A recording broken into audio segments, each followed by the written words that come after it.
Janasena party తరపున ఎమ్మెల్యేగా గెలిచిన అభిమాన నాయకుడికి డౌన్ పేమెంట్ కట్టి కారు బహుకరించారు జన సైనికులు. ఏలూరు జిల్లా పోలవరం ఎమ్మెల్యే చిర్రి బాలరాజ్ ఒక సామాన్య చిన్న కారు గిరిజన రైతు కుటుంబానికి చెందిన వ్యక్తి. 2019లో జనసేన తరపున ఎమ్మెల్యేగా పోటీ చేసి ఓటమి పాలయ్యారు. తిరిగి 2024లో కూటమి అభ్యర్థిగా జనసేన పార్టీ తరపున పోలవరం నుంచి పోటీ చేసి విజయం సాధించారు.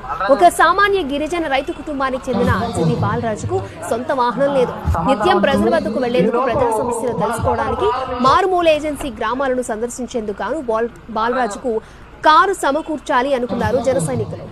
కరాటం రాంబాబు ఫ్యామిలీ మరియు బుట్టాయిగూడెం గ్రామ జన సైనికులు సేకరించిన కొంత నగదును డౌన్ పేమెంట్ గా కట్టి ఫార్చునర్ కారును తీసుకొచ్చారు. మిగతా మొత్తం ఎమ్మెల్యే జీతంలో వాయిదా పద్ధతిలో చెల్లించే విధంగా ఏర్పాటు చేసి తమ అభిమాన ఎమ్మెల్యేకు ఫార్చునర్ కారును బహుమతిగా అందజేశారు. ఒక సామాన్య నిరుపేద రైతుని ఎమ్మెల్యేగా గెలిపించడమే కాక 175 ఎమ్మెల్యేల్లో మా ఎమ్మెల్యే ఏమాత్రం తీసిపోడు అనే విధంగా కరాటం రాంబాబు సోదరుల చేత జన సైనికులు ఎమ్మెల్యేకు కారును బహుకరించారు.